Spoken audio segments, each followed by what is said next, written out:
আসসালামু আলাইকুম, আমার চ্যানেলে সকলকে স্বাগতম। আশা করি সকলে ভালো আছেন। আজকে আমার ভিডিওতে আমি একটি গুরুত্বপূর্ণ টপিক নিয়ে আলোচনা করব, সেটা হচ্ছে ইয়ান। যেটা আমরা অনেকেই পড়াশোনা করেছি, কিন্তু যদি কাউকে জিজ্ঞাসা করা যায় ইয়ান কি কিংবা ইয়ান কাউন্ট বের করার উপায় কি, এটা হয়তো অনেকেই বলতে পারবে, অনেকেই বলতে পারবেন। তো যারা বলতে পারবেন না তাদের জন্য এই ভিডিও, আর যারা জানেন তারাও ভিডিওটি দেখতে পারেন।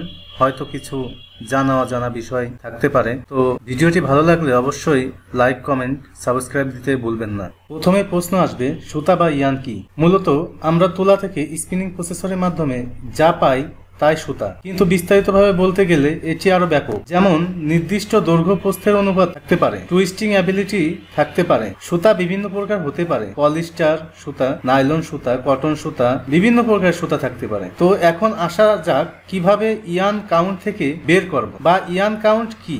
প্রথমে আমরা ইয়ান কাউন্ট নিয়ে আলোচনা করি। ইয়ান কাউন্টের যদি সংজ্ঞা দিতে চাই, তাহলে ইয়ান কাউন্ট হচ্ছে ইয়ানের একক ভরের দৈর্ঘ্য বা একক দৈর্ঘ্যের ভরকে বোঝায়। অর্থাৎ ইয়ান কাউন্ট দ্বারা ইয়ান কতটুকু ফাইনার বা কোর্সার, অর্থাৎ মোটা বা চিকুন, সেটাই নির্ণয় করা যায়। কাউন্ট কত প্রকার? কাউন্ট দুই প্রকার হয়, একটা হচ্ছে ইনডিরেক্ট কাউন্ট, একটা হচ্ছে ডিরেক্ট কাউন্ট। এখন আমরা জানবো ইনডিরেক্ট কাউন্ট কি। ইয়ানের একক ভরের দৈর্ঘ্যকে ইনডিরেক্ট কাউন্ট বলে। অর্থাৎ ইয়ানের কাউন্ট যত বেশি হবে ইয়ান তত চিকন হবে। যেমন English count, metric count, posted count ইত্যাদি। ইনডিরেক্টের কাউন্টের ফর্মুলা এখানে ক্যাপিটাল এন মোট ইয়ান কাউন্ট, ক্যাপিটাল এল যেটা আছে এটা হচ্ছে স্যাম্পল লেংথ, ক্যাপিটাল ডব্লিউ হচ্ছে স্যাম্পল ওয়েট, ক্যাপিটাল এল হচ্ছে ইউনিট লেংথ, ক্যাপিটাল ডব্লিউ হচ্ছে unit wait. English count. English count কি?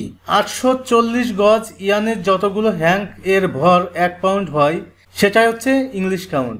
মানে 840 গজ ইয়ান, এটাতে যতগুলো হ্যাং হবে এর ভর যদি 1 পাউন্ড হয় তাহলে ওটা ইংলিশ কাউন্ট। যেমন 32 কাউন্ট একটা ইংলিশ সুতা যদি থাকে, এটা বলতে কি বোঝায়? 32 ইংলিশ কাউন্ট বলতে বোঝায় যে 840 গজ ইয়ানের 32 হ্যাঙ্কের ভর 1 পাউন্ড হয়। ম্যাট্রিক কাউন্ট কি? ম্যাট্রিক কাউন্ট হচ্ছে 1000 মিটার ইয়ানের যতগুলো হ্যাঙ্কের ভর 1 কেজি হয়। যেমন 32 ম্যাট্রিক কাউন্ট বলতে বোঝায় যে 1000 মিটার ইয়ানের 32 হ্যাঙ্কের ভর 1 কেজি হয়। তাহলে আমরা যদি ইন্টারভিউতে কেউ জিজ্ঞাসা করে 30 মেট্রিক টন বলতে কি বোঝায়, তাহলে উত্তরটা কি হবে?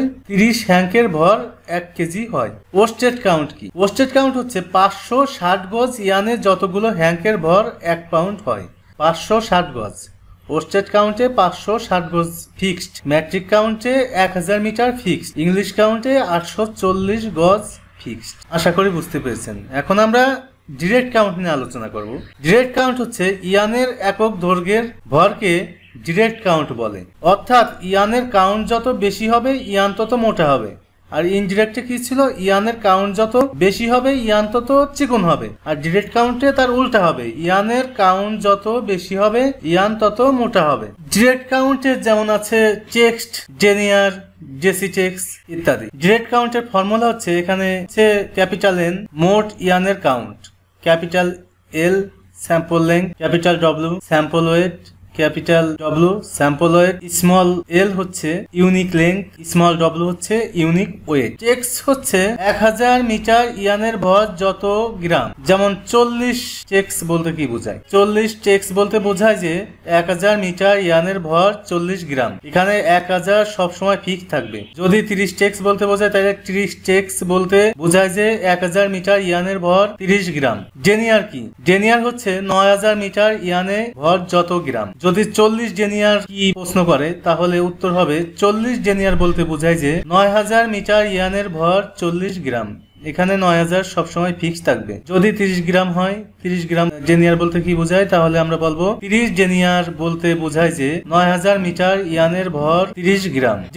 জেসি টেক্স কি? জেসি টেক্স হচ্ছে 10000 মিটার ইয়ানের ভর যত গ্রাম, সেটাই হচ্ছে জেসি টেক্স। জেসি টেক্সে 10000 মিটার ইয়ানের ভর যত গ্রাম। যদি 40 জেসি টেক্স বলতে প্রশ্ন করে তাহলে 40 জেসি টেক্স বলতে বোঝায় 10000 মিটার ইয়ানের ভর 40 গ্রাম। কাউন্ট এবং জিএসএম এর মধ্যে সম্পর্ক হলো এই যে ইনডিরেক্টের ক্ষেত্রে কাউন্ট যত বেশি হবে ইয়ান তত ফাইনার হবে, তাই ফ্যাব্রিক্সের জিএসএম কম হবে।